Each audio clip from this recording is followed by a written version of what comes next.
You're listening to the Native Plants Healthy Planet podcast, presented by Pinelands Nursery.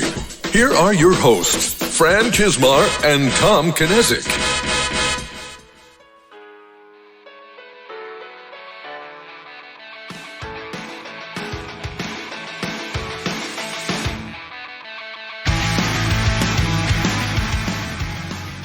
Welcome back to the Native Plants Healthy Planet podcast presented by Pinelands Nursery. I am Fran Chismar. And I'm Tom Kinesic. Welcome to episode 171. And Fran, it says reviews on here, but I don't know what that's about. I don't know what that's about either. All right, I think it was a leftover from the last podcast we did. Or is it a teaser for episode 170 that we're recording tomorrow? And this is going to be after it. Because we're recording out of order. There was a big review update that happened.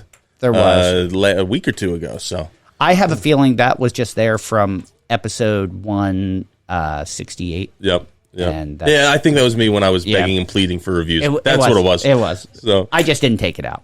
Anyway, we have a really interesting guest that takes us off our little native plant track a little bit, but is something native plant adjacent. It takes us off the native plant track, but puts us on the healthy planet track. Yes, it ties in that way.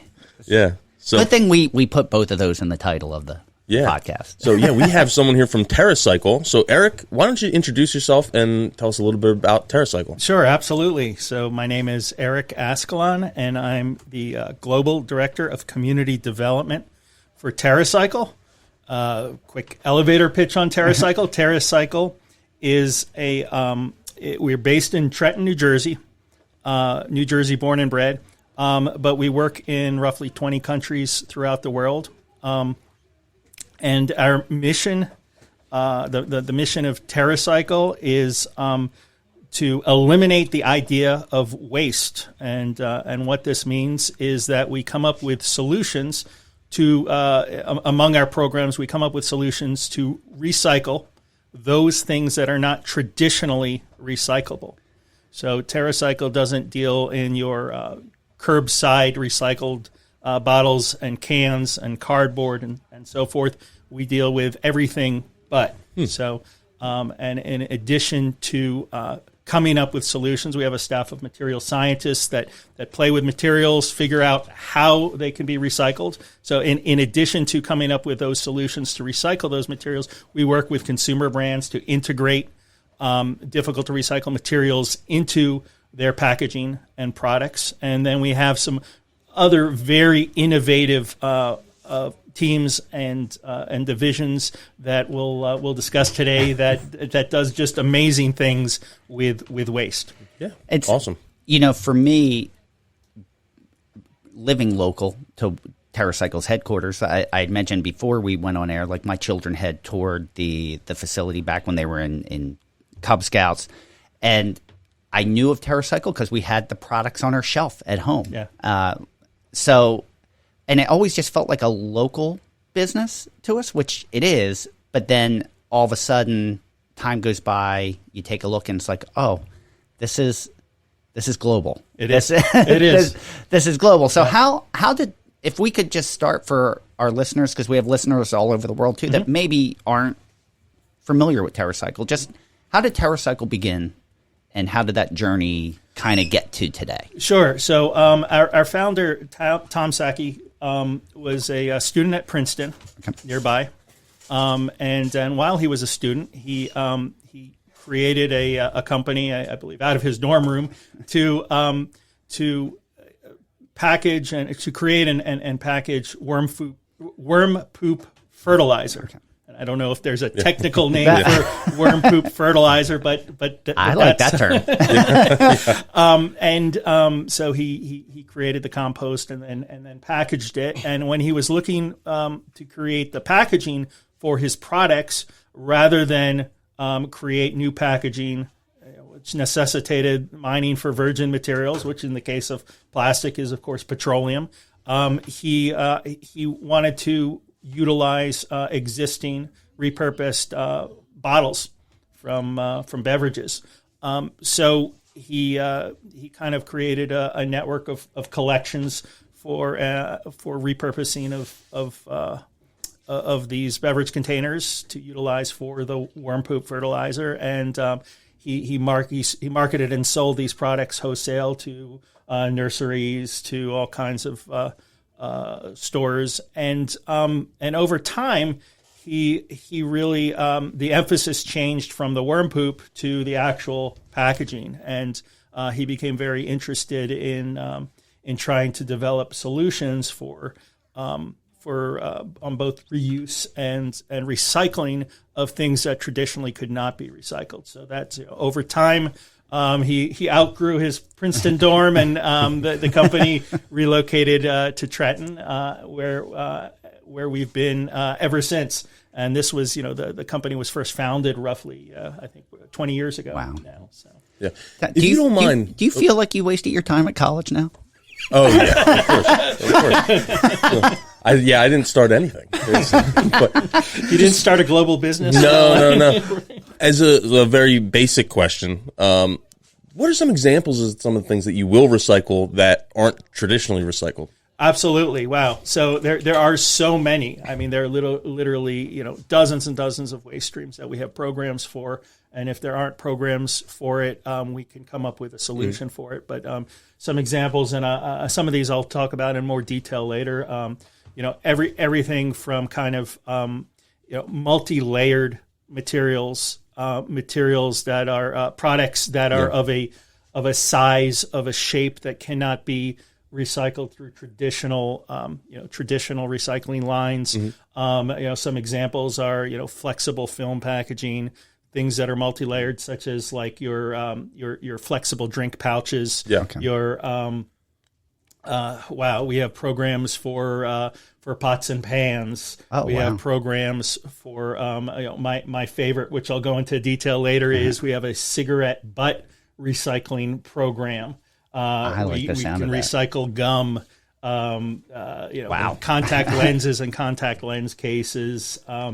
There are just so many programs. We have programs for things like Rubbermaid containers, sport nutrition packaging, chip packs, and we do this all on a global scale. So like I said, everything but those number ones and number twos.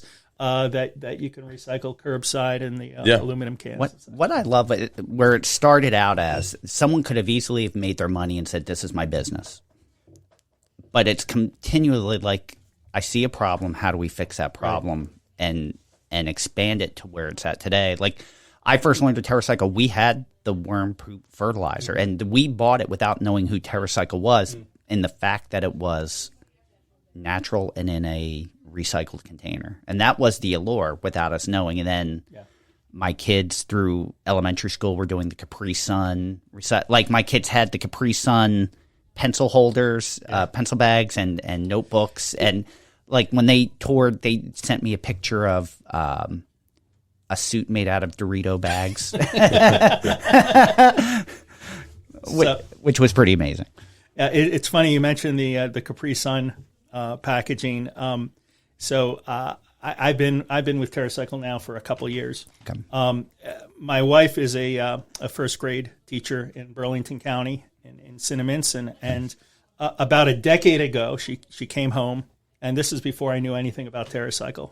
She came home with a bag of Capri Sun packages, and I'm like, "What's this?" She's like, "I'm collecting these." I'm like, yeah, we're getting all our classrooms together and we're collecting these. I'm like, what on earth for, right?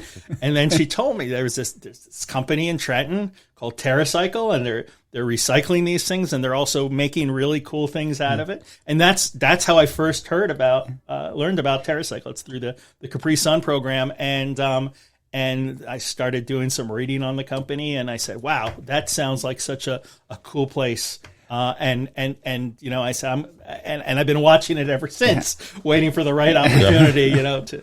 What I love also, and we keep mentioning Trenton, New Jersey. So if you're not from this area, Trenton, New Jersey has, at one point, was a thriving city with a lot of business. And it kind of moved away much like a lot of other cities, Camden, things like that. So it's almost like recycling that building bringing a new start to that city, which was a great, even the way it's decorated with, I don't want to say graffiti, like street art. Yeah. Brings a whole different vibe. And it was like now we're seeing that's becoming a little bit more fashionable.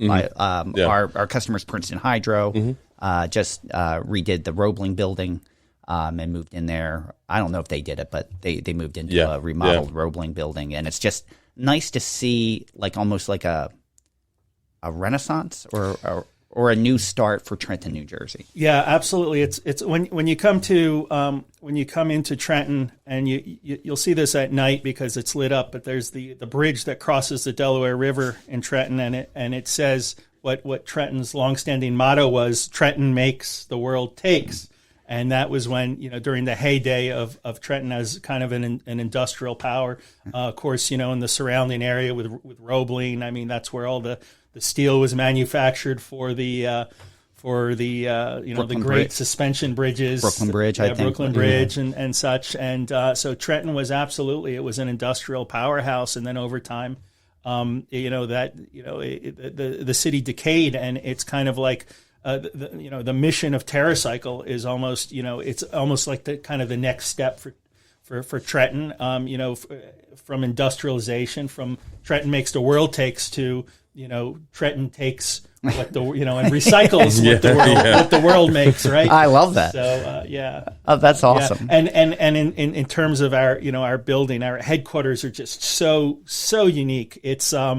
It is our headquarters are completely trashed, so to speak. It's the desks are made of repurposed doors. It's just filled with all kinds of innovative ways of upcycled trash sculptures everywhere. And like you mentioned, graffiti art, street art decorates both the inside of the building and the exterior of the building. And every year there's a really well-known graffiti artist named Leon Rainbow, who's from Trenton. And every year he together with TerraCycle put on this great event called the Jersey Fresh Graffiti Jam. Oh. And it is a kind of an event where we have Leon will be there, teaching people how to create graffiti art, and we have hip hop musicians playing. There's food, and it's just a great event. It's every August, and here let me see. Oh, we got to be coming up soon then. Yeah, let me just check my calendar really fast and see. It's funny you bring that up, and I don't know why. Do you know about it? I just saw something about this. Oh, did you? Within the last week or so. Okay. So it is on, this year it's going to to be on August 19th, Saturday. All right. So that's coming up, This will air tomorrow. Yeah, tomorrow when this airs. So stop by our headquarters at 1 TerraCycle Way in Trenton, and the jam will take place. I was, one of the questions we were going to ask, and I'm kind of going to make an assumption of one of the differences was, how does TerraCycle differ from local municipal recycling programs? And you kind of touch on it a little bit, but it seems as though, which a lot of businesses do well and some businesses don't do well, is the recycling center gathers material, and if there's an end user, it'll go there. It sounds like you're creating that end user ahead of time, right, and working to supply that user instead of saying, we're going to do this, we'll figure it out later. You figure it out ahead of time and work towards that goal. Yeah, there's really a number of ways that we're very different from traditional recyclers, and one is the fact that we're dealing with the difficult to recycle materials and not the easy stuff. And really, it's important to understand the economics behind recycling, to understand why some things are recyclable and other things are not. The reality is that everything under the sun, almost everything under the sun, can be recycled from a technical standpoint, right? We know how to do that, or we can come up with a way to do that. Okay, the reason things are, quote, recyclable versus not recyclable comes down to economics, okay? The reason that, for instance, I'll give you the example of the aluminum can. The reason that the aluminum can is recyclable is because aluminum has a lot of value. It's very easy to collect. It's very easy to move around and process into new aluminum cans or new whatever, right? Yeah. So your municipal waste haulers, your municipalities, they love aluminum because at the end of the day, the value of the material that comes from recycling aluminum cans exceeds significantly the cost of collecting the materials, processing the materials, and recycling them into new things. So that is why aluminum is recycled, and it's largely the same for many types of plastic bottles and cardboard and things like that. The things that TerraCycle deals with, the economic equation is such that the logistics, the cost of collections, the cost of processing always exceeds the value of the material that's created. Now, there is some value to the material created, but it's less than the cost of the process. So then the question is, well, then how do you do this? And how, we are not a nonprofit. We are a for-profit mission-based company. How do you make that work? Well, we make it work through a variety of different business models. One is we go to the consumer brands that produce the waste streams and we say, hey, we have a means of recycling your product and your packaging, right? How would you like to fund these programs to make that possible? And so these are what we call our free programs because they're free for the communities that want to participate, the individuals, the nonprofits. They are funded by the brands. And of course, the brands are not doing this, well, in most cases, they're not doing this out of the kindness of their heart. Mm-hmm. They're doing it because they're going to see a return on their investment. They're going to see the goodwill. They use this, in many ways, this is marketing for them. This is PR for them. We leverage their need for those, for positive press, for their need for goodwill. We leverage that and get them to fund the costs of these programs, which is very important because there are a lot of great nonprofits out there that play a role in recycling, but that's not going to do it all. Yeah. There has to be an economic model, and in our case, it's relying on the need to leverage the goodwill. And those relationships are important. I know this is kind of off topic, but I recently just watched a documentary about the gentleman who created the Segway, and he created a machine called the Slingshot that cleans any kind of water. It will take in any dirty, polluted water and put out pure drinking water. So he's like, this could save the world. 50% of the deaths worldwide happen because of unclean or unsanitary drinking water. So he created this and then couldn't do anything with it because he's like, I don't have a way to distribute it globally. What am I going to do? No one would. He went to the United Nations. They're like, we're pulling for you, but we don't do that. Yeah. And then he ended up collaborating with Coca-Cola because they're like, oh, they do have a worldwide need. And with what happened in India with the cleanliness of taking their drinking water, they had a need for good public relations, clean water globally. So they struck a deal where he created those machines you see in Wawa now, where you put your cup in and you select which soda you want. He created that for them. They distributed his water cleaning thing, and it suited their needs. It was a good relationship because they needed a ROI and good public. They needed to change their public perception. Look, the problem with waste today is far too big. The problem with climate change and any kind of environmental and ecological issue today is way too big to rely strictly on governments and nonprofits. We need to leverage the for-profit sector. Yeah. We need to leverage the big brands. And it is you're not compromising your ethics and morality by doing the right thing, by forcing, by putting pressure on consumer brands to do the right thing. Yeah. And that's at the end of the day, that's how we can succeed in the waste crisis and really in any global crisis. It requires leveraging the need for goodwill. I think one of the things I found really interesting in going through your company's information was that not only may you go to a corporation and say, we found a way to recycle your product, I've noticed through Loop, we found a way for you to get rid of this product that maybe you can't recycle or we can't recycle. Could you talk about that program a little Absolutely. Bit? So Loop, it's funny. Our founder Tom has said time and time again, and I think I certainly agree, and as do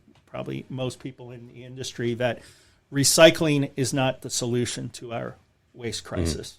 Recycling is, in a sense, a Band-Aid. It is in a sense a tourniquet, but it is ultimately, recycling is a solution to the symptom, to the symptom of the problem.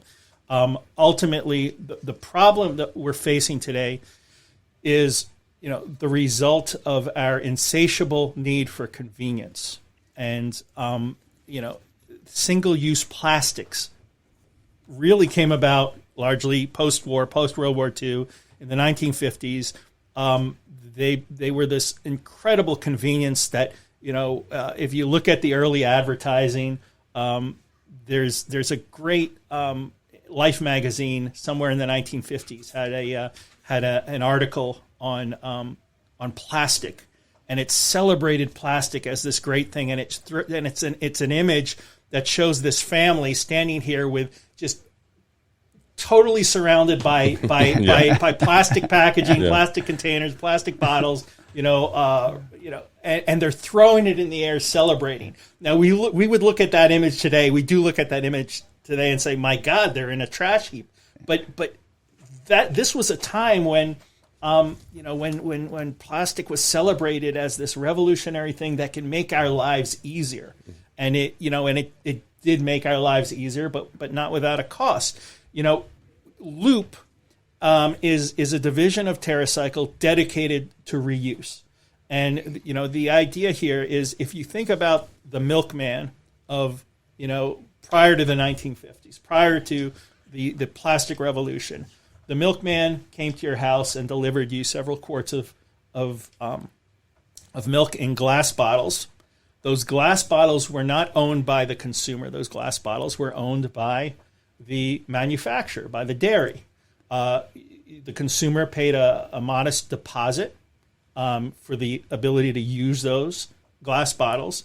After the milk was consumed by the family, they'd leave it back on their front porch, and the milkman would come, pick it up. Those bottles were sanitized and reused, right? This Loop takes that kind of, it's that on steroids, right? The idea is that, we're working with dozens and dozens of big consumer brands to make their packaging not recyclable, but reusable, right? Like the old milk, like the milkman did in the 1950s and before. So if you can imagine what Loop is, it's a platform where we work with retailers, with supermarkets and all kinds of retailers. We work with the consumer brands to make their packaging reusable. So the consumer, utilizing apps and QR codes, can then make a purchase at the grocery store, but they're not purchasing the bottle. They're paying a modest deposit on the bottle, borrowing it for a limited time for its use. They can get all their Loop products. They use them at home, and when they're done, they bring back all their Loop products, their Loop package products, which are a variety of brands, a variety of products, bring it back to any supermarket or retailer or public drop-off location that takes the Loop products back. Loop will, in turn, sanitize the packaging, distribute it back to the respective manufacturers where it's refilled with product, and it's a closed cycle, on and on and on. And every cycle of that, you're preventing the generation of new packaging that's going to be used temporarily and thrown out. When you think about, sadly, the life of a typical piece of plastic packaging, you can go into a Wawa or 7-Eleven, you go to the tap, you fill up your soda, with in a plastic cup. You're probably guzzling down that soda. If you're like me, you're just going to chug it down in about 30 seconds. Sometimes you might nurse it for a little longer, but the whole life of that piece of plastic, it's served 30 seconds, right? Or maybe a few minutes, and then it's in our environment forever, right? So Loop kind of negates the need for that. And it's remarkable. We've worked with, we piloted programs in the U.S. with Burger King, the program has been very successful in Japan and parts of Europe, and it's being piloted on a grand scale now in the Pacific Northwest and at giant food stores. I saw like Haagen-Dazs, the DC area. Okay, all different consumer goods. And what's nice, and an added feature of Loop is that you're not getting these. From both the consumer and from the brand's perspective, you're not getting crappy little plastic package. You're getting very elegant packaging, whether it's made out of a glass, a superior a plastic that can be reusable time and time again, or metal. So you can fill your cabinets with things that are very elegant. The brands like this because it looks very elegant in the packaging, and it's not just going into landfill or incinerated. It's funny. I'm of the age where I remember as a kid the explosion of soda bottles. Like as a kid, I remember the glass soda bottles and or the cans, and then I remember the Pepsi and Coca-Cola commercials where someone knocks the 2-liter bottle off the table and at slow motion everyone freaks out and then it bounces, and it was such like a big deal. I think it's funny that the guy who created that also was.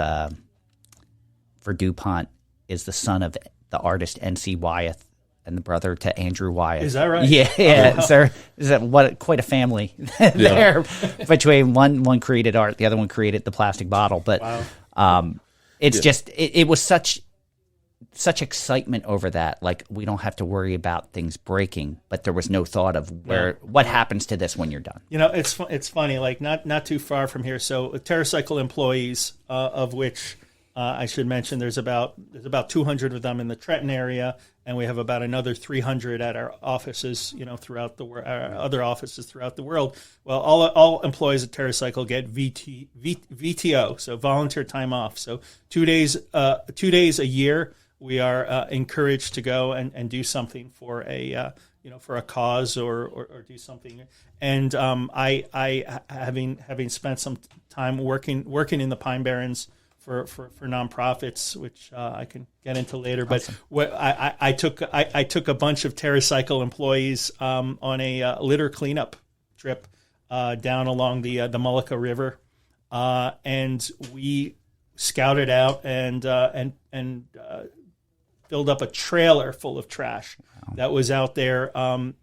In really we looked for really remote kind of areas of the Pine Barrens, and we found those old glass 2-liter soda bottles. We found those old big glass, the giant glass Gatorade bottles when they used to sell them in glass. Like we found things, we found tons and tons of like pull tab, the old pull tab soda or beer and soda containers. Like these things were from like 40, 50 years ago, and they still persist in our environment, and yet their useful life was just a few minutes. So it is so important that we rethink all of this. It was just something I was thinking about over the last few weeks, where how this is a new thing. Plastic is a new thing, but just I'm looking around the room and there's very few things that don't contain plastic in them in the room we're sitting in right now.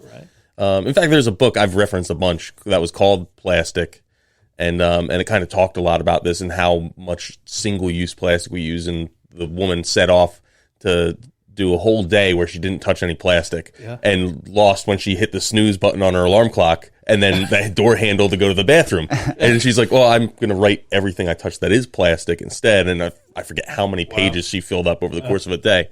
But it's a new thing. This is, you go 50, 60 years back, it was completely different. You had the milkman dropping stuff off. You were going to a store and it was getting wrapped in paper, and it's just, but it has made our lives way more convenient. And no doubt. You think about like a you look at the economic effects I'm sure that had for fast food chains and your soda manufacturers. Right.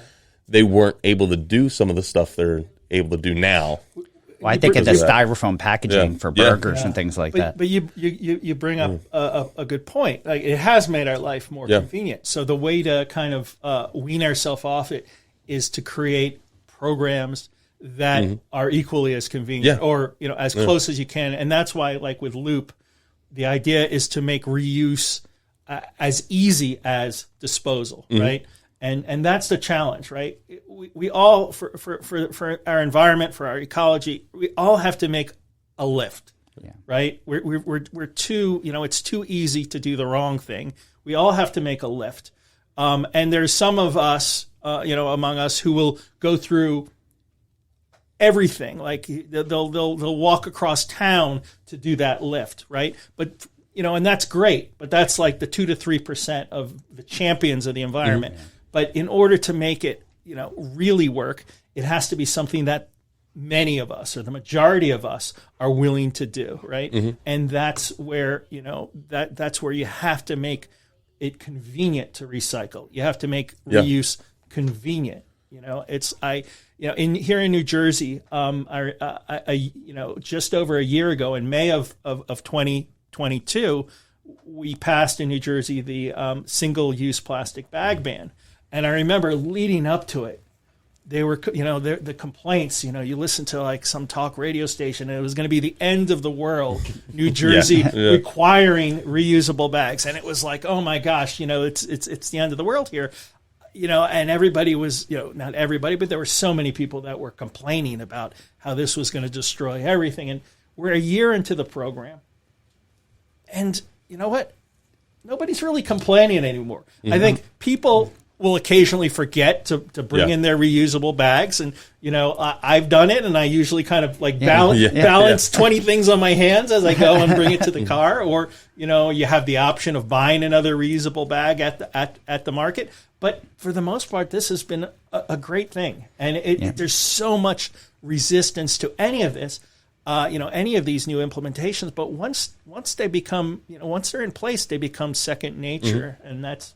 I have some pretty great Ring videos of me balancing things, trying to get in the door, like 3 gallons of ice cream. And I'm like, but no, it's, it became obvious to me, like, how many times I got a bag that I didn't need a bag because it was 1 or 2 items. When we drive by the local farm market, it used to be the farm field after a busy day was just filled with plastic bags. And were they being used, just tossed it, or just blowing away? It's just the one thing I'm kind of shocked at, that they haven't done like a deposit on a bag where you can bring your bags back. You can take a bag for a deposit, kind of like a shopping cart at like an Aldi, where you're putting a quarter in and getting your quarter. There are certain programs like that are being developed. Some privately, some in concert with governments. But I think you're going to see that. That would be awesome. Speaking of the single-use soda bottle that you're using for 30 seconds, a couple of minutes. If it's my wife, she's probably taking her like a couple hours to finish iced tea or whatever. But that would drive me nuts. Is you just go to a Wawa convenience store, and then so you get a bottle of soda, and then they'd put it in a bag for you. So now it's like 2 single use. All I'm going to do is take it out of the bag and then drink it, and now I have these 2 things sitting in my car. And so my whole family, we just stopped when you'd go to that kind of store. You just say, "Oh, I don't need a bag." Yeah. And what was really disheartening a lot of times is if they'd already started to take the bag off. They would just take the bag and then put it in the trash can next to them. And I'm like, well, and I might as well take the bag now because I'll use it at least one more time. And the bags are just like the single-use bags cause so many issues. Yeah. They were like one of the most common things that wound up in the blue recycling bin. And when people think, it's called wish cycling. Yes, They see something plastic and they say, oh, that can go in the recycling bin. But very often it does more harm than good. And one of the things that would frequently wind up in the recycling bin, and now probably not in New Jersey anymore, but elsewhere, is those single-use bags. So they they would cause all kinds of tangles and put a wrench in the machine at the processors. But they also, for municipalities, they cause a lot of problems. There's a town, for instance, in I think in Montgomery or Delaware County, PA, just across the river, that wants to institute a single-use plastic bag ban because so many of those single-use bags are clogging up storm drains. Oh, wow. And causing all kinds of issues for wastewater management and things like that. And again, they're getting resistance from folks in the community, but ultimately it becomes second nature, and you're going to get complainers about everything. but do you want your taxes going up because the wastewater plant has to contend with your single-use plastic bags clogging up their system? I mean, and that brings up a good question. I know, and I'm kind of going out of order because we want to talk about some of the partnerships or groups that's been most successful for TerraCycle, but not that I want to focus on the negative. Some of the challenges, I was imagining, if you have like those complainers, like how hard is it? Say you have a program, I think you have one that recycles toothpaste tubes. Mm-hmm. How hard is it to get that end user to think that way, to send those to you? Or to start thinking in a way like all of these things I can take care of and recycle, I just have to do it. Like, is that a mindset change? Is that a hurdle? So, like I mentioned, you have that 3% that will do anything to recycle everything. And that's great. But how do you get it? I think your question is really, how do you get that to have mass appeal? Yeah. Right. And you create incentives in the community. Right. And with our free programs, we have these incentives. And, in terms of like the types of groups that are incredibly successful with TerraCycle programs, I'll give you an example. We have school programs. So we have free programs for that schools can utilize and set up bins in their lobbies, in their cafeterias for recycling things like toothpaste tubes, deodorant tubes, and then things that they use in the cafeteria like the flexible drink pouches, the flexible like the go-go squeeze pouches and things like that. So for kids, for our school programs, they offer an opportunity for educators to really, really bring recycling as a practical experience for kids. So it is things that can be taught in the classroom in all kinds of disciplines. So in the science discipline, teachers can use our programs to show how things are recycling, why they're recycled. Why do we recycle things? In the art classes, we will a lot of times art teachers at the elementary school level will work with kids to take the trash that can be recycled through our programs and decorate bins, boxes to make them into really elaborate bins. So you're showing, but in all of this, you're getting kids to think about their consumption, right, and to think about what they're putting out there in the environment.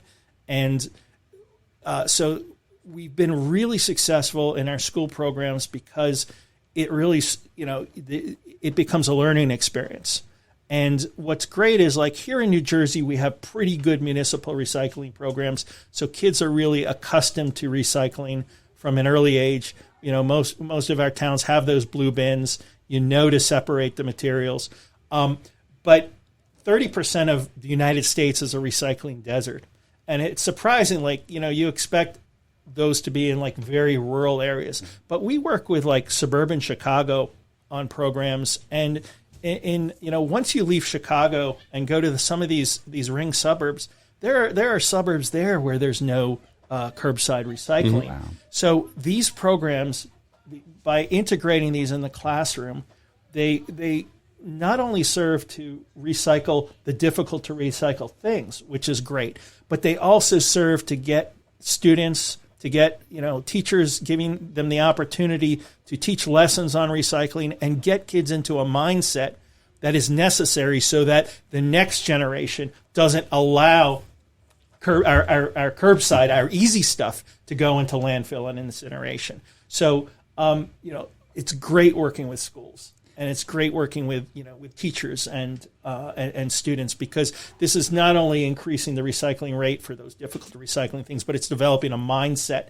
that can change a whole culture in communities that don't have any recycling. And the biggest way to change culture is education. Yeah. And who better to start with than kids that will carry on that tradition. We talk about that with ecology and native plants all the time. If you want to really make a difference and teach a child, if you have this plant, it will attract this caterpillar, it'll turn into this butterfly. It makes a bigger difference than trying to convince an adult that's been mowing their lawns their entire life to do that. No doubt. And like I've heard success, stories I've heard from parents who've said, look, my kids are now the recycling police in the household, right? Yeah. And when I take that beer bottle and I put it in the regular trash, my kids correct me and say, and that's a great feeling for, and it's very hard to resist when your child says, when your child teaches the parent to do the right thing. That's, it's like that Crosby, Stills and Nash, song, right? It's like we can learn from our kids, and it sounds a little cliche, but it's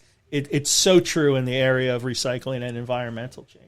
Oh, that's wonderful. Yeah, that's wonderful. Stay tuned for more of the Native Plants Healthy Planet podcast, presented by Pinelands Nursery.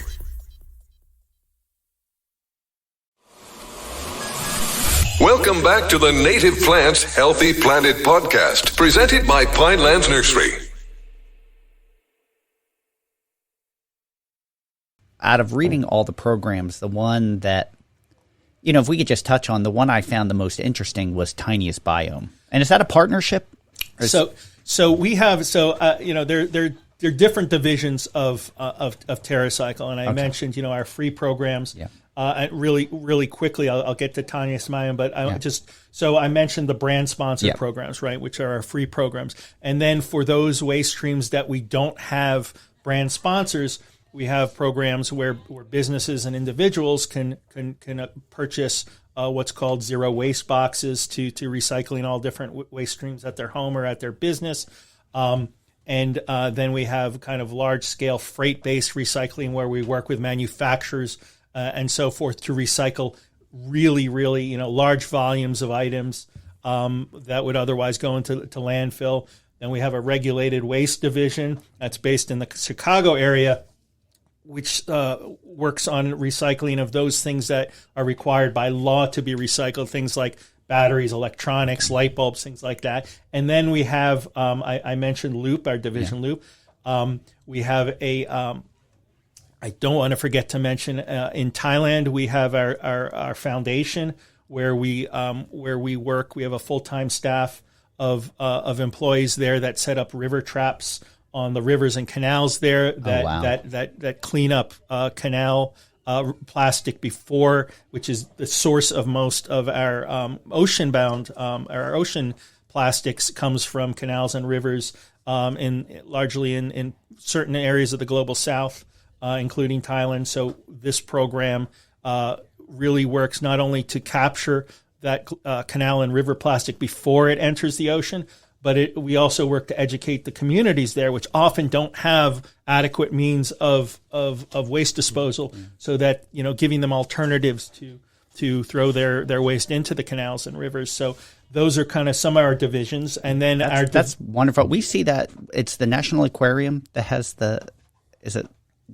they have something that takes plastics out of the Yeah. I know they're big working snail-looking thing. I forget what it's called. Yeah, but they're working on something big, I think, for next year. So that should be interesting when that. Yeah, there's all kinds of really innovative river traps and ways of addressing the ocean ocean waste plastic. Yeah. We TerraCycle, we try to get it at the source from the canals in Thailand before they enter the ocean. And then we have a division called TerraCycle Discovery. Okay. And TerraCycle Discovery focuses on doing innovative things with waste. So think about the things that we throw out that might be able to we might be able to diagnose issues. Think about examining an air filter in your furnace, and then finding what contaminants might be in the air and addressing those. Think about an air filter or an oil filter in a car, being able to diagnose what's going on in your oil in your car and what might be an issue there. So we're working to kind of use trash as a means of diagnostics. Now, Tiniest Biome is a way to do that.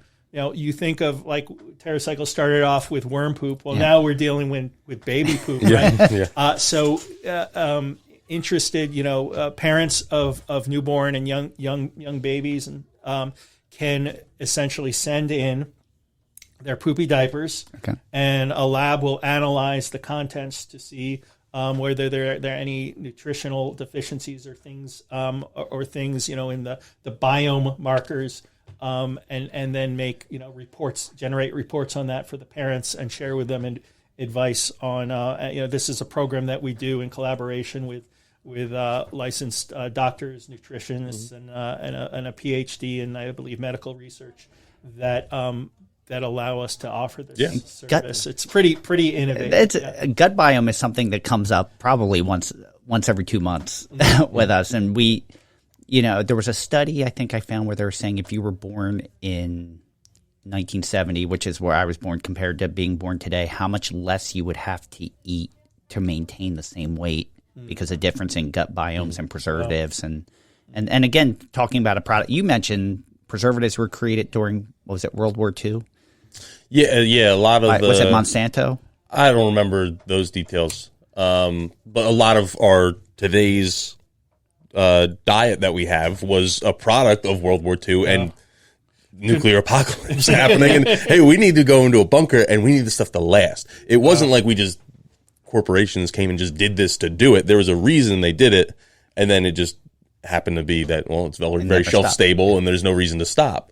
Again, convenience. But it was the convenience, but a lot of it was, we may have to live underground like mole people for a while. So we need this food to last, where you look at like countries like Italy and France, just in Croatia, and where you go there today, it's a much fresher fresh food diet that they have. They didn't have that same, I don't want to say foresight, because it's in hindsight, it looks like it seems like it was a negative thing. But but it wasn't like people just, I guess what I was trying to point out is, it wasn't like people just said, oh, this is what we're going to do to make a lot of money. It was, we're doing this because we're in the Cold War and we're going to need this kind of stuff. And not realize, like my wife is from Poland, so it was just how she grew up and the difference in, well, this is how we eat. I don't understand how this culture eats. And when we were in Croatia, the first thing we did was go into a supermarket. And there was no sliced bread. It was all fresh bread. The meats weren't like prepackaged that they were slicing off. It was all pre-sliced, like, which one do you want? We'll package it in paper and you can go. It was just a big difference. Everywhere we went, we started noticing the difference. Yeah. And it all comes down to really convenience, right? Yeah. And you could save a few minutes in your food preparation, but you're not getting anything that's remotely as fresh. And now we understand that affects our gut biome. That affects our overall health, and you can see it in our health statistics in our country versus other countries that still eat fresh foods. Even just fast food, like as a kid, there were, like, McDonald's existed, but we didn't go there. Oh, no. It was a treat. You got there like once a year, like twice a year, or, there were a couple fast food places, but it wasn't something that was just that accepted. Like, you didn't go there. Now it's just a part of every culture. Yeah.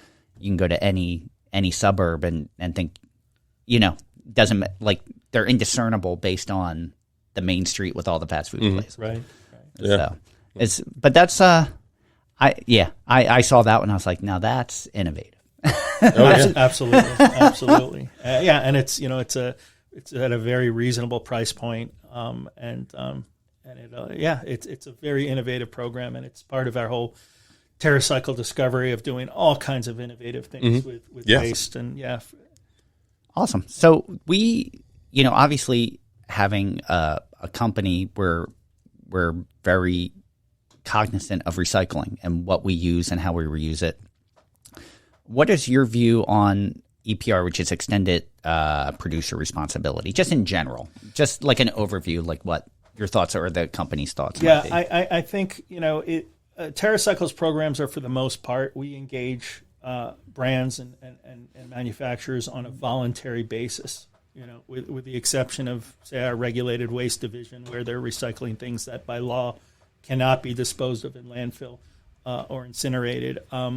Most of our programs are voluntary, and it's great that we are able to leverage the needs of brands and companies to for their need for goodwill.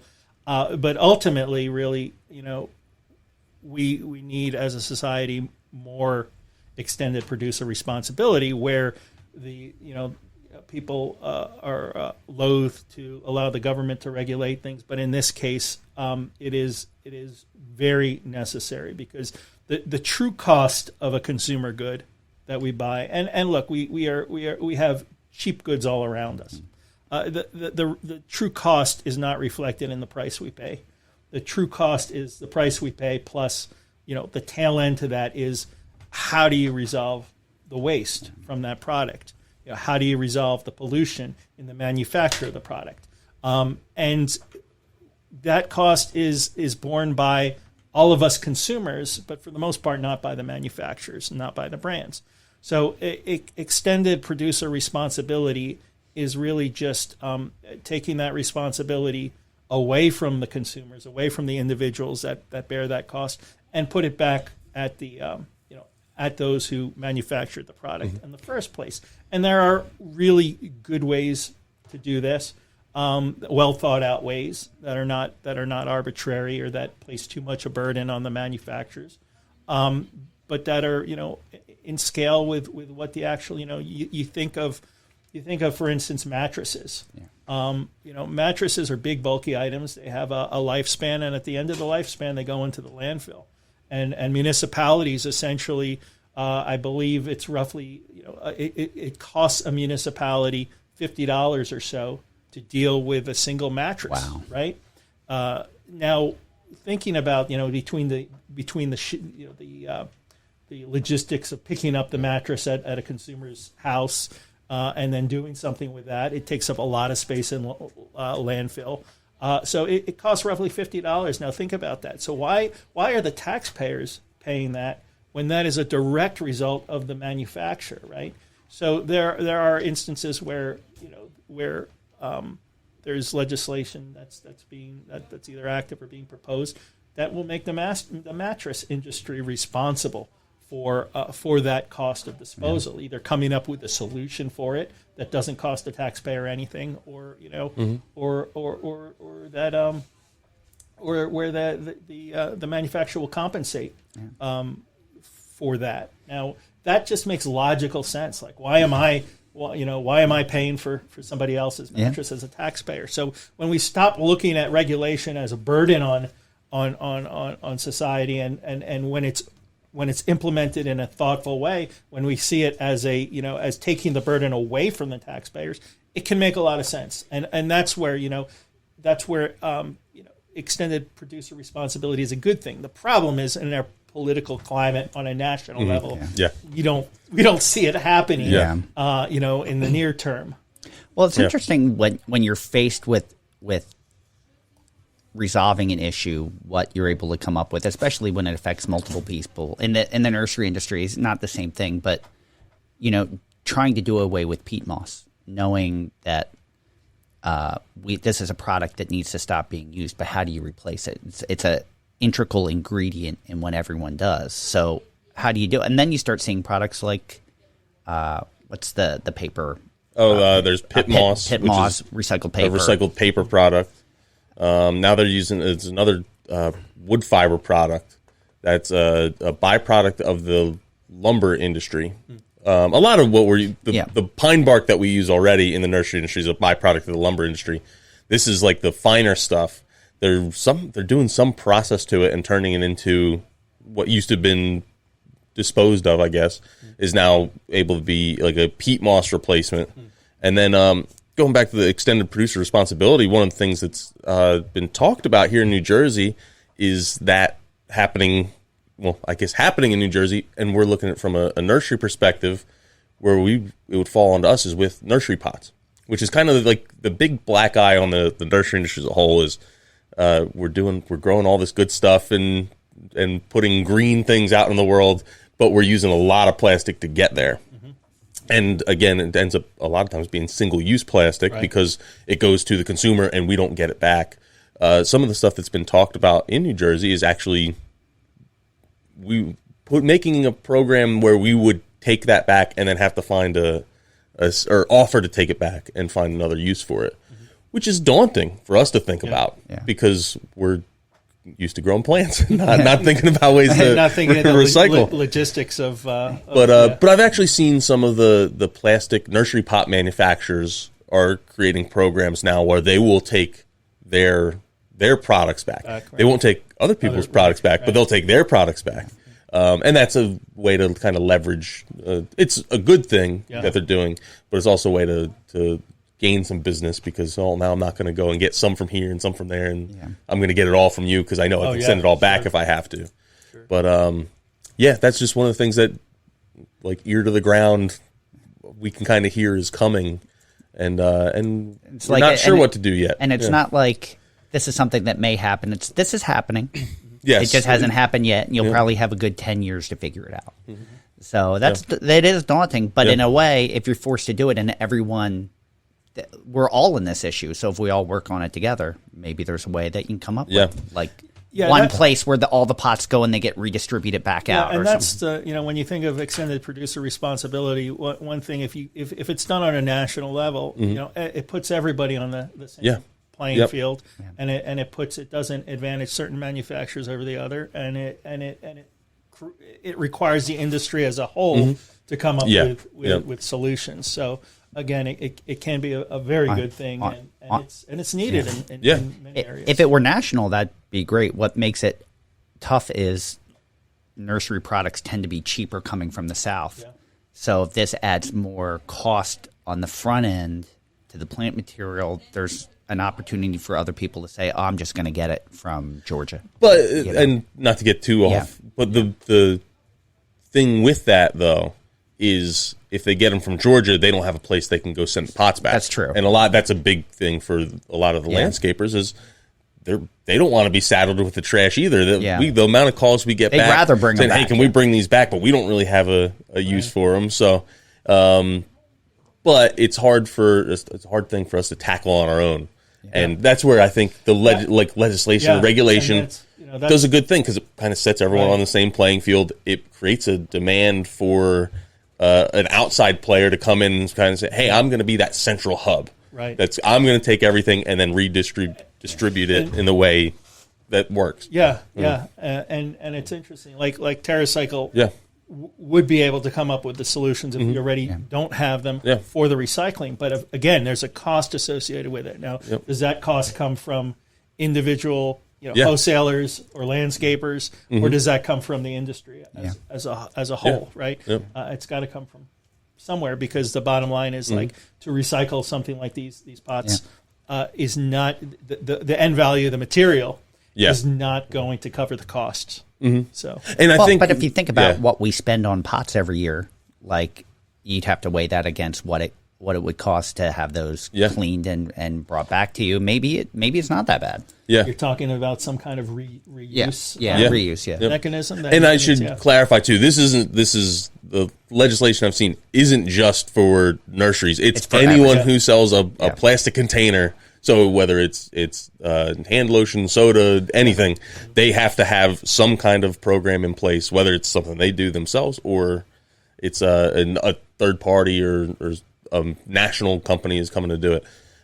They have to have something in place. It hasn't passed yet, but I know where we live, and it's one of those things that's probably going to happen probably sooner than later, I would guess.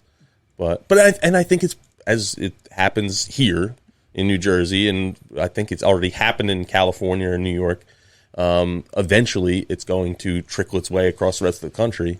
This kind of more progressive consumer and EPR legislation tends to hover around the coasts, and it doesn't necessarily hit all of the country, and that's a shame because done right.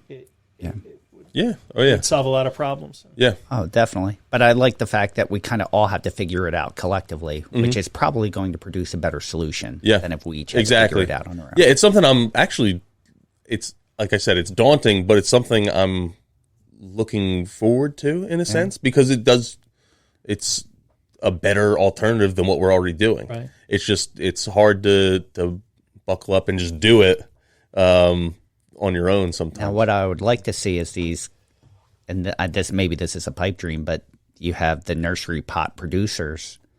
So if this happens and it is reused, that's going to be a significant buckle in their business. Yeah. I would love to see them take the lead, find a way. Oh, maybe we can do this, and this will transition to our new business. And one of the producers already has. They already started a program because New Jersey's not the first state to talk about that. There's other states that already have it in effect. And so they've already started a program. I forget which producer it is, but there's a pot producer out there that's already started a program where they'll actually take back the pot. And they have centralized collection locations, I'm pretty sure. Oh, so I just saw a news release on it. I skimmed it real quick and moved on because it's not a company we work with or plan on working with. Although I do like that program. Yeah, so, that's pretty awesome. Yeah. So over the course of 20 years, TerraCycle has really changed in a great way because it's grown and it's created all these things. What's the future? What's the next 20 years for TerraCycle? So I think the next 20 years is going to be Loop. Okay. I think we definitely there's a need to there'll always be a need for recycling at some level and difficult and especially with difficult to recycle materials, but loop is our future. Okay. It really is. We're in a place in our society where there's no way to deal with the waste crisis without taking a long, hard look at reuse. Yeah. And so it's loop and those types of things that are our future. One of the things I made a notice of in going to like a big wholesale club that they can easily say these things are horrible because you're buying way more than you need. But in a lot of respects, I love seeing the products where you maybe have a container at home and you can buy a big box and just keep refilling that container. Mm-hmm. And it's less weight, like OxyClean. Like you may have that small container at home, but you can buy a box in recyclable cardboard and just fill it as you need it. And then it's less waste. So I love seeing that kind of thing. Just it's something that maybe might go unnoticed, but I've noticed more and more of that as well. And I think that's good if it's done right. The problem is, you see that a lot with, say, detergents and things that are utilizing flexible packaging as the refill option, right? And flexible. The trouble is, whereas a detergent bottle may be recycled, when you're refilling it from a flexible packaging, that flexible packaging may not be curbside recyclable. So it's there are things that have good intentions or that look good from a consumer perspective that may not be as good as they sound. They fall short. Now there are manufacturers, there are brands that will do that, but then they work through TerraCycle, for instance, where they make those flexible packaging recyclable through TerraCycle programs because we have that capability to do that. Awesome. But it's not necessarily something that's curbside recyclable. Yeah. So that's why there are challenges. But if you're talking about if they're utilizing like a cardboard as their for those containers, then those should be curbside recyclable in most places. Like I laugh at some of them. Like I've seen the like the hand soap and they're in that plastic container, and then you can get just the refills in a bigger plastic container. And I'm like, well, is that really like how much did you save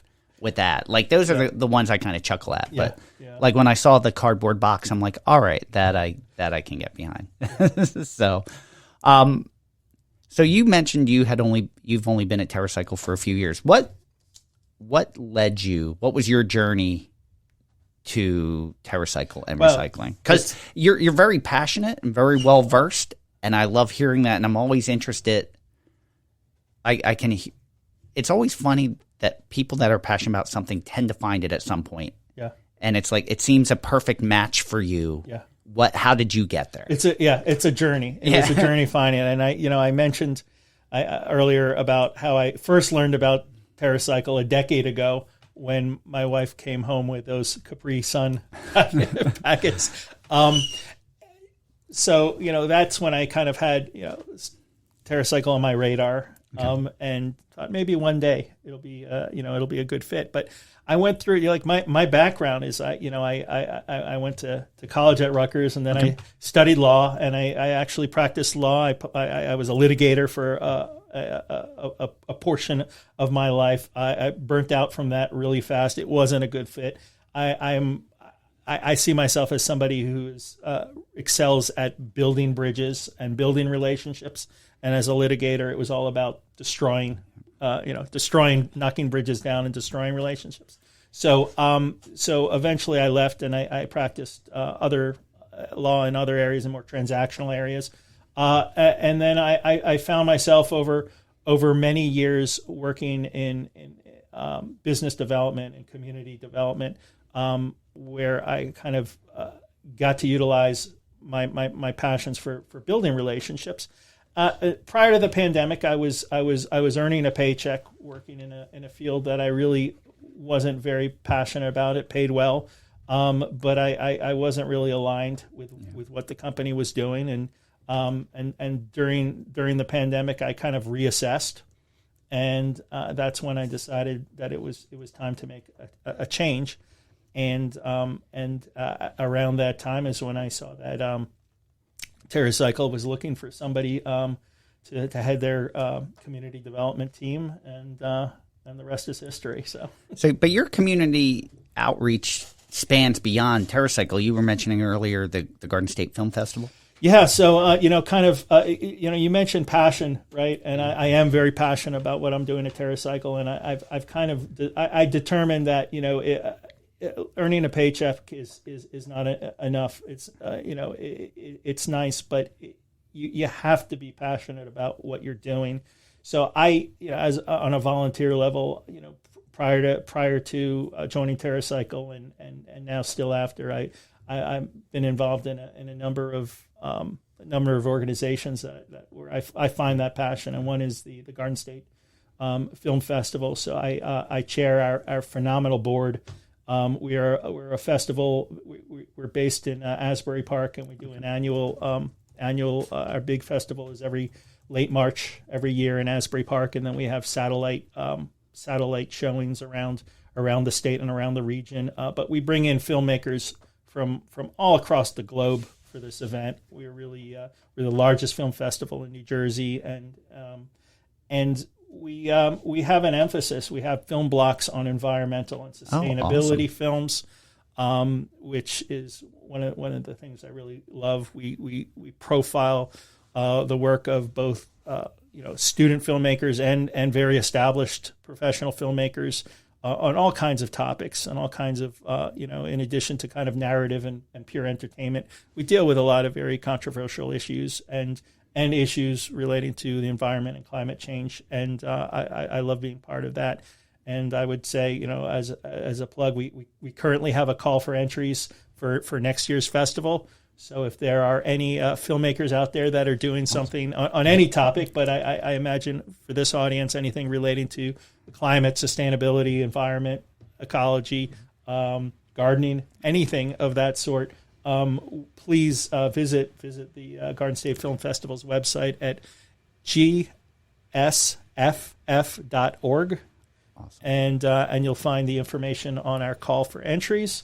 And also, anybody who just wants to attend next year in Asbury Park in March, you'll see all the details. So save the date. We will put the links in the show notes as well. Excellent. So and obviously we're going to put all the TerraCycle links in the show notes, because we're going to get asked by our listeners how they can get involved. So what are some of the best? Like I noticed you can volunteer to be a public drop-off point for certain. How can our listeners get involved in this process? This is a great question, because the TerraCycle exists because we have a public that's interested in participating in our programs. And TerraCycle has, and these are the programs that my team really is in charge of on the collector recycler side, and these are our free programs. We have dozens and dozens of programs for all different waste streams, where you as a member of the public can work with your local municipality, work with your library, your community center, YMCA, church, synagogue, mosque, and you can get them to set up, just simple bins repurposed boxes for these different programs. You could select. You can join all the programs. You can join a few, whatever makes sense for you, and start collecting. And then the mechanism is very easy. Once you have a meaningful amount of materials for any of these waste streams that you've collected, you simply right from the account that you set up for free, and all this in the free program, everything's free. You just set up an account on the TerraCycle website, which takes all but 5 minutes. And then you join whatever program, so whatever materials that you want to collect for. And then when you're ready to ship them to us for recycling, you generate a free UPS label. You request it right from the website. It winds up in your email box in about 10 seconds. You slap the label on the box. You can ship up to 70 pounds with one label, but you can request as many labels for each waste stream as you need. Wow. It comes to our MRF, our sorting facility. We weigh and scan it for each waste stream that you're shipping, so you could see right from the dashboard on our website how much you or your organization or your school or your church, synagogue, mosque, YMCA, so forth, how much you've collected and recycled with us and diverted from landfill or incineration over time. And the best part is, for most of these programs, there's a charity, there's a fundraising component.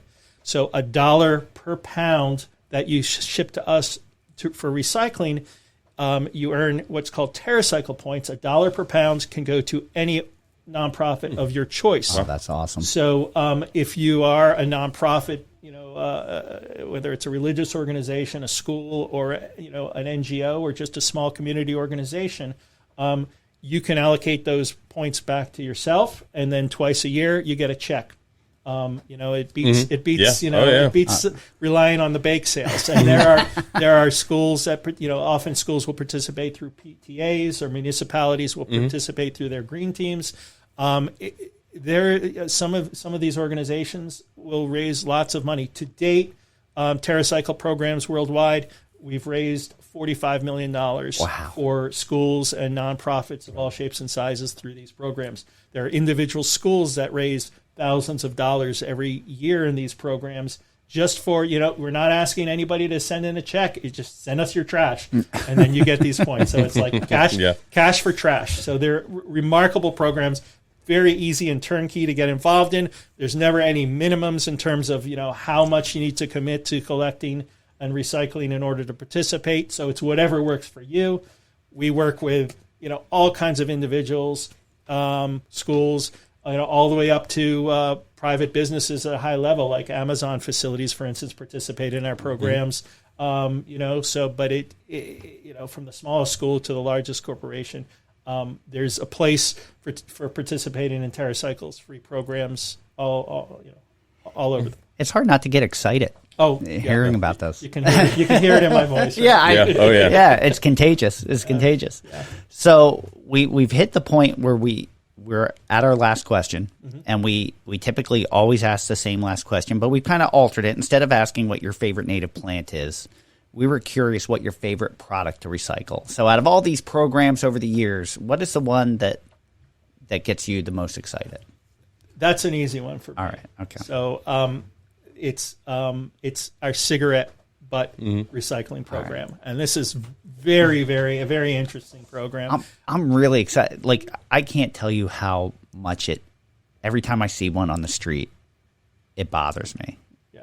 So just to hear this, I'm like, I've been waiting patiently to hear about this. So, kind of the background on this: cigarette butts are the most littered item on the planet by far. If you engage in any kind of beach cleanup, park cleanup, community cleanup, 80% by unit of what you're going to pick up off the streets, off the grounds, out of the sand, 80% is going to be cigarette butts. Wow. Cigarette butts, there's a feeling or a sense maybe among smokers and even non-smokers that they're inert, that they'll somehow biodegrade. Yeah. They are not. They're the farthest thing from it. Wow. Cigarette butts cigarette filters are composed out of a type of plastic, a pretty nasty plastic called cellulose acetate. It is it's a fireproof, fire-resistant plastic that absorbs all the toxins from the cigarette smoke. And when it's disposed of improperly, it persists in the environment for decades. And it doesn't just sit there. Often it doesn't just sit there in a parking lot or in the dirt. It will, through storm drains and through rain and runoff, it will wind up in our water systems, in our rivers, our streams, in our ocean from the beach. And one cigarette butt renders a gallon of water lifeless. So when you think of the hundreds of millions of cigarette butts that are all over the place now, you can think of how much of a detriment they are to our environment and our ecology. So 10 years ago, given this history, given this background on cigarette litter and the problem, we challenged our material scientists to come up with a solution for how do we recycle cigarette butts, and in so doing, how do we help keep them off of the street? How do we keep them out of landfill and incineration, for those that are disposed of properly, and give the material a second life?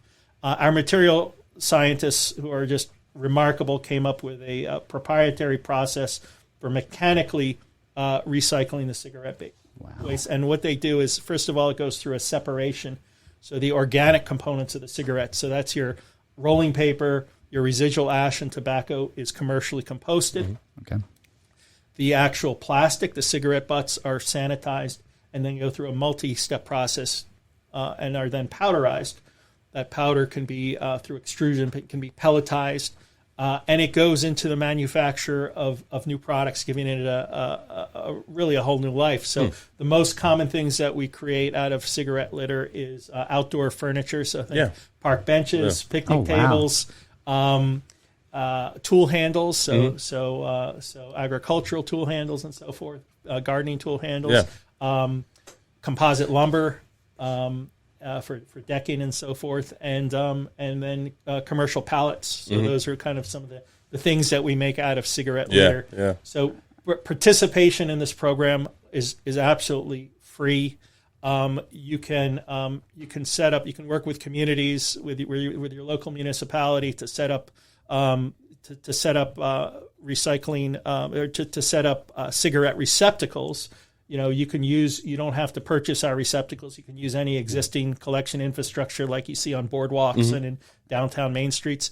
You simply collect cigarette litter from those receptacles and from the ground through your beach cleanups. It doesn't have to be fresh, brand new cigarette litter. It could be stuff that's been sitting there for years. You collect it through litter cleanups, bag it up real tightly, throw it in a box. We always encourage using repurposed boxes. Slap on a free UPS shipping label, send it to us, and we recycle it. And you can track over time how much you recycled as part of this program. $1 per pound goes to our charity partner, the amazing folks at Keep America Beautiful, which uses that funding to further their cigarette litter cleanup activities. So it's kind of circular. And to date, we've recycled. This program is in both the U.S. and Canada. To date, in the U.S., we've recycled 250 million. That's billion with a B cigarette butts, which you can imagine. How much room that will take up. And we're on target towards our goal. Our goal is to reach 500 million by the end of 2025. So this is an exciting program. It's making a difference, not only recycling, but from litter prevention, litter mitigation. We work with partners ranging from, like I mentioned, Amazon facilities to, like in Pennsylvania, the DEP and PennDOT are involved in this program at other welcome centers, the highway welcome centers and parks. Anybody, that's, Joe and Jane from the street can participate in this program, work with local businesses, set up receptacles up front of bars, restaurants, main streets, and just, from receptacles and from their local cleanups, send this waste in. It is an amazing program. Wow. That number blows my mind, because we've talked, like, as a kid growing up in the 70s, everyone smoked. Yeah. And it's not something you see that often anymore. I'm not saying it doesn't occur, but it's not as like normal to see as it was decades ago. Yeah. And the fact that amount has been collected. Yeah, and recycled. Rates of smoking have been going down pretty consistently. but yet cigarette litter persists, and I think it's largely because smokers view it as inert. I don't think they're consciously saying I'm going to pollute here, but they think maybe cigarette litter is some kind of cigarette butts or cotton or something like it. Yeah, it's going back to the it's going back to the earth. It's going back to earth. But it's funny, and like I mentioned my involvement in the Garden State Film Festival. One thing was, like, if you look at all the old films, from the 50s and 60s and 70s, there was a lot of smoking going on in films. But when you looked at, there were so many famous scenes in the movies where the smoker will then flick the cigarette, but on the ground, and it's become kind of socially acceptable through our popular culture to just drop cigarette litter on the ground, chuck it out the window of a car, and so forth. But we have to kind of educate that this is not good. This is you're killing our environment. It winds up in the waters. And it's killing aquatic life. And there you go. That's a film idea for some budding ecologist that wants to put a film together about cigarette butts and raise awareness. That would be fantastic entry for the Garden State Film Festival. There you go. All right, so we always end the show with final thoughts, and this is where we hand it over to you. Tom and I will take a turn also, but we kind of hand you the floor, and if you can use the time however you want. If you want to summarize, promote something, talk about something we didn't discuss, now is your time. I appreciate it, and I really thank you guys for the opportunity to be here today. It's really been a pleasure chatting with you and reaching out to your audience. I would say, recycling as an issue, the waste crisis as an issue. We hear it in the news every day. There's a lot of mixed messages from the media. We hear things, such as things that are being thrown into your blue bin aren't recycled. So why bother? And the fact of the matter is, they are being recycled. They might not be recycled at the rate that we as a society need them to be recycled at. But by creating that messaging, that why bother attitude among consumers, it becomes a self-fulfilling prophecy, right? If you're being told not to even bother sorting your recyclables, then why are you going to do it? Which is going to mean, in turn, there's going to be even less materials to be recycled for those municipalities that are doing a great job with it, and many are. So my thought, and what I want to express to everyone is keep doing it. When you're talking about your curbside recyclables, keep doing it. Okay, there are challenges in the system. There are challenges in the infrastructure. But without you if we don't get that, then we're not going to come. We're going to get farther from the solution, rather closer. A lot of consumer brands have signed on to the Ellen MacArthur Foundation's pledge to drastically increase rates of recycling by 2030, and we need to get there. And we need and right now there's not enough material out there to even get there, recycled materials. So we need everybody to keep doing what they're doing, to keep recycling, keep separating. And, TerraCycle's programs, the difficult to recycle stuff plays a huge part in that. We're working to help make things that aren't traditionally recyclable.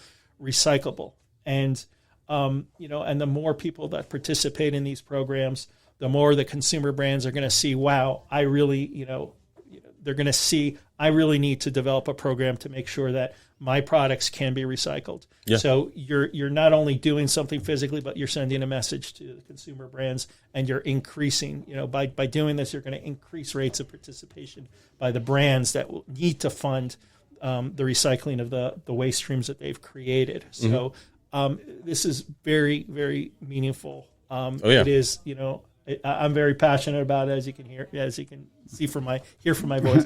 But it's something that we all need to play a part in. And, we hear a lot of doom and gloom. There are challenges ahead, but we can get there collectively, as a society, if we each make that little effort that's needed to get there. It requires a little bit of effort by a lot of people, and we can get there. Yeah. Awesome. Yeah. Would you? Like mine was actually in a similar message that same kind of concept. You hear so much, like it goes in the blue bin and then it ends up in the landfill anyway, but that doesn't mean you should just throw it in the trash can, because if it goes in the blue bin, there's a chance it's going to end up in the right place. If you don't, it's not. So, and then especially in New Jersey, there's a really good chance. Yeah, and then also it's thinking about those reusable containers. A lot of people have gotten on the whole. I got mine here. The whole like reusable mug kick with the Yetis and all that. It's not as effective if you're taking a water bottle and pouring it into the plastic water and pouring into the. It works better when you use tap water. But think about those reusable containers and and absolutely. And when you go to your Starbucks, when you go to your coffee shops, bring your reusable mug and say, hey, just fill it up here. Yeah. And that does make a difference. And the more people that do it, the more your brands like Starbucks are going to recognize that people are and then they're going to start coming up with their own solutions, which they've been talking about for many years but have never gotten off the ground. First of all, I would like to say thank you to both you and TerraCycle for the innovative work that you're doing and for the education and outreach and awareness that goes along with this to raise awareness. And that's what we're hoping to do with today's podcast. It's planting native plants is fantastic, but it doesn't solve all the problems. There's a lot of issues, and it takes a part in all of these to make a better planet. That's the healthy planet part of this. So I'm so thankful for the work that you do, and I hope this hits our listeners in a way if they weren't aware of some of these things, of another way to think about it and to be involved and be a part of it. And it's hard not to want to do that after hearing your passion, and being like you start thinking, it's like, why haven't I done this? Like, why aren't we doing this? That type of thing. So I really appreciate it. And I also just want to comment how nice it was to have an in-house in-person guest. We don't get to do this. Is only maybe the fifth time, sixth time in 170 episodes. So it's my pleasure being here. I mean, I work just up the road in Trenton, so it makes sense for me to stop by here. And I also want to extend, like if please leave, you can leave my email address on your show notes. If anybody has any questions, any issues, if they want to help facilitate, getting an organization or a community on board, please reach out to me. Please email me. I'm happy. Me or somebody from my team will respond. It might take a little while sometimes, but please don't hesitate to reach out. And become part of what we're doing. We will do that. All right. I think that just about wraps us up. Yeah. So that's going to wrap us up. Thank you for joining us today. We hope you enjoyed listening to Eric Ascalon of TerraCycle. For more information, you can visit their website, which is www.terracycle.com. Thank you, everyone, for listening to Native Plants, Healthy Planet, presented by Pinelands Nursery. A huge thank you to the Egocentric Plastic Men for contributing our theme music. That's interesting, Fran. The Egocentric Plastic Men. There you go. How's that for a... And also, thank you to Dave Bennett for our Native Plant Anthem. You can follow us on Twitter at Pineland Nursery, Facebook at Pinelands Nursery NJ, Instagram at Native Plants _Healthy Planet, or at Pinelands Nursery, and Facebook at Pinelands Nursery. Oh, I already said that. How about YouTube at Pinelands Nursery? Don't forget about the question and comment line. We've had a bunch of calls while Tom and I were away on vacation. You can call us at 215-346-6189. I will repeat that, 215-346-6189. You can ask a question or leave a comment, and we'll do our best to play it on a future episode of The Buzz. And let's not forget the Native Plants Healthy Planet Facebook group, which just keeps growing by leaps and bounds. And I appreciate the community and the kindness that has been going over there as of late. Yeah, so you can get Native Plants Healthy Planet merch at our website, www.nativeplantshealthyplanet.com. There's a link right at the top, takes you to our Teespring store, and have a whole bunch of different designs up there. And you can choose, and then we don't keep any of the money for that. That all goes to some of the nonprofits that we think are doing really good work, which we just made our last donation last week. Yes. So, good reminder, Fran. For I already have it in there. And you can listen to Native Plants Healthy Planet on Apple Podcasts, Spotify, Stitcher, really wherever you consume your podcast.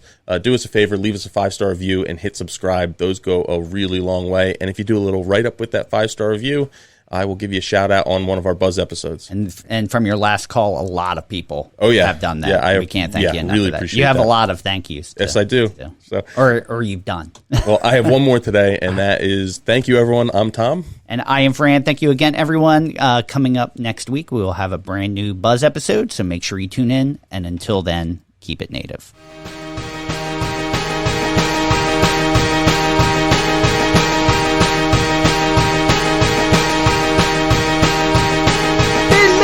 Woods, wetlands, and dales grows a bounty of beauty that never fails. Our native plants, so diverse and so rare, treasures of our land beyond compare. From the ferns below, soaring oaks above, each plant has a place, each family's love. Monarch caterpillars launch milk, wheat so tall, bees buzz about, sipping nectar fall. Oh, native plants, how you grace this land. In your diversity, we will take a stand.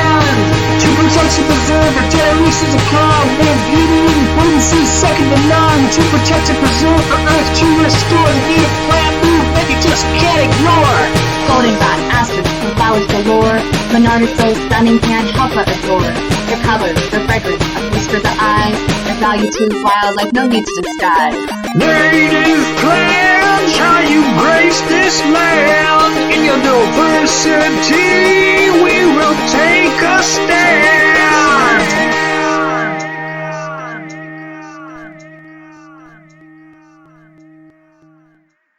Thank you for listening to the Native Plants Healthy Planet podcast, presented by Pinelands Nursery. Remember to like, share, follow, and comment.